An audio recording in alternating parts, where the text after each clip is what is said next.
At rula pong amano, mamungkahi kong balikan tamo at pigunaman kay may pasang ebanghelyo kay katamong misa ngayon eh.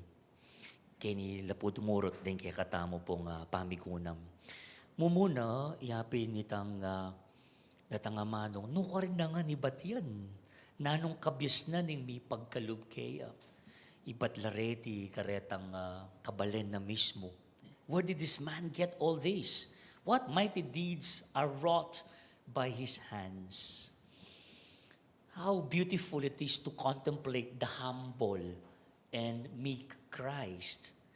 He now manifests to the shock and awe of the worldly minded the signs of his true origin and the nature of his true mission. This is it.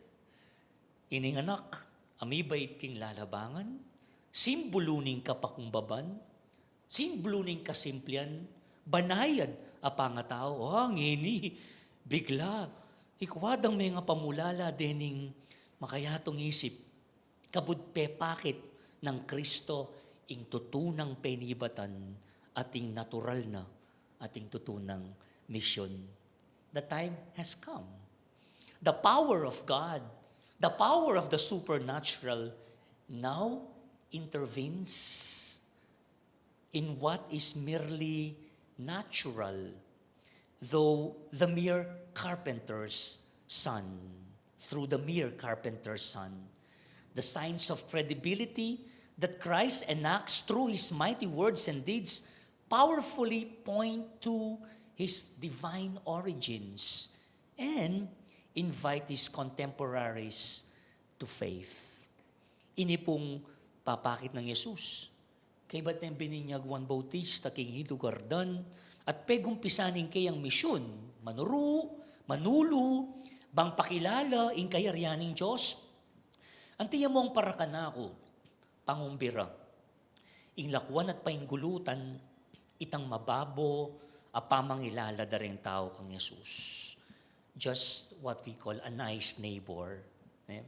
Buri na sabihan, iyan naman, itang dati, dapat kilalan at tanggapan niya ang ting regalo bilang Kristong talapagligtas. Mga abus. Buri na sabihan, kasiping bale, managkatiya kimpa magpayong biye. That's it.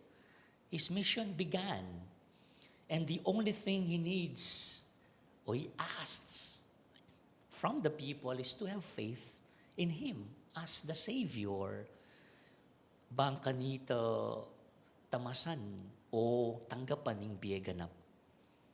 At o ito, yung pangarap ni nga pong ginong kaya katamo, biyeganap, fullness of life. It is an invitation to leave behind them the superficial category of Jesus as just a nice neighbor and receive the gift of Christ as Redeemer, which means change and conversion.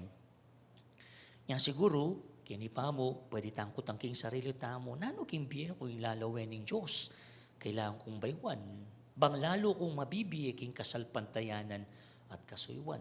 Are there signs in my life that the Lord is looking to change me, to change my behavior in some way so I might live more by faith and charity?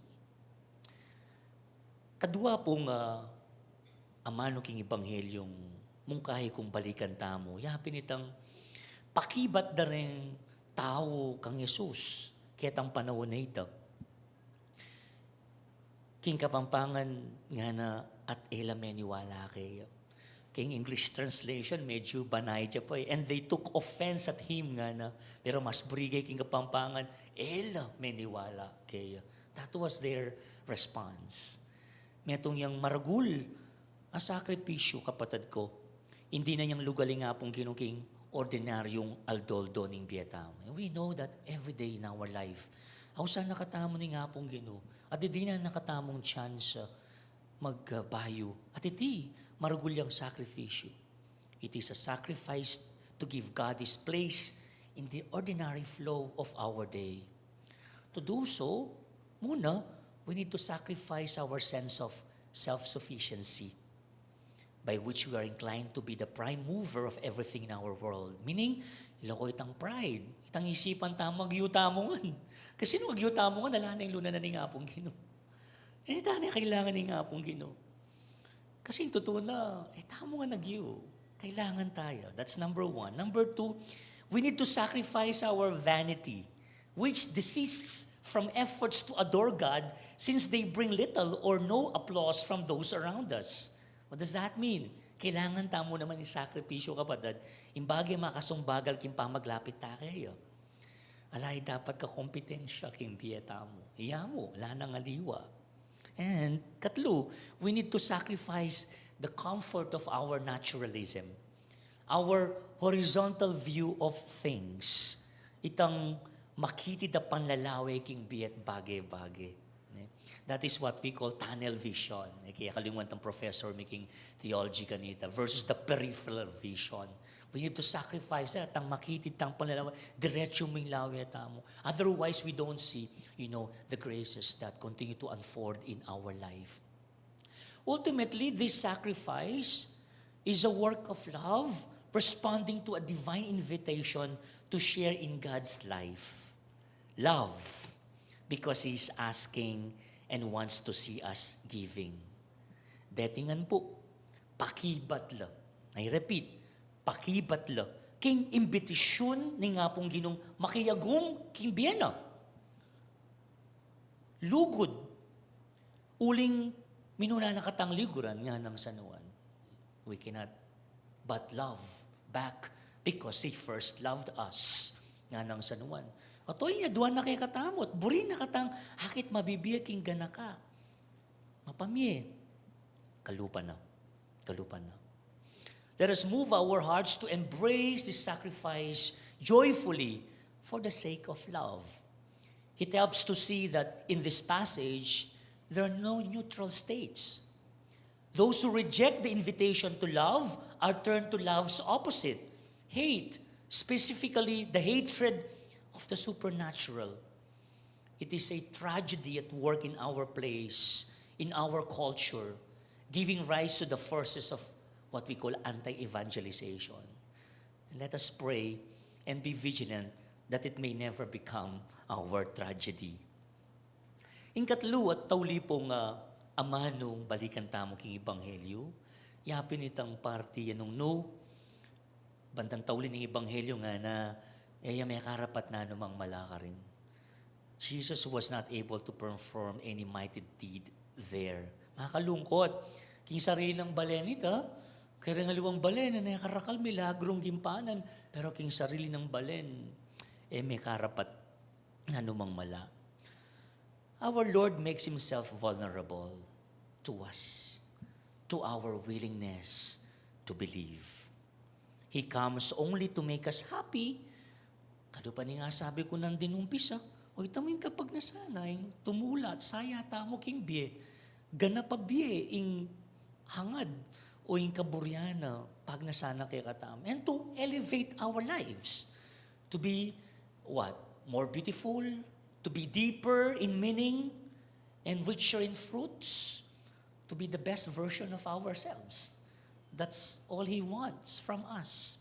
He wants to bring into our life His power to work miracles and to move mountains of fear and burdens that we encounter. What else? He comes to be ointment for our wounds and consolation for our weary hearts.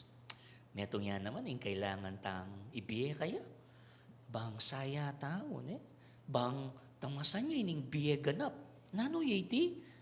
Kasalpantayanan kaya. That's it. Faith in Him. Kasalpantayan na lang kondisyon. Kasalpantayan na aktibo. Kasi nung alaiti, antiya po ka nung mapipiling kapag nasani nga pong ginong kimot kimbiyata mo, anting talapagligtas na. The only thing He needs to make us happy, sisters and brothers, then, is our faith. Our unconditional faith and our active faith in Him. Without it, since He respects our freedom, we cripple His capacity to act in our life as Savior and Lord. Makalungkot akit ne. Makanano kasaugli, minsan intangyan niya. Ingka na kang ini at marlagong regalo ni nga pong ginugay katamo. How sad it is to see how easily sometimes we refuse such a selfless and beautiful gift.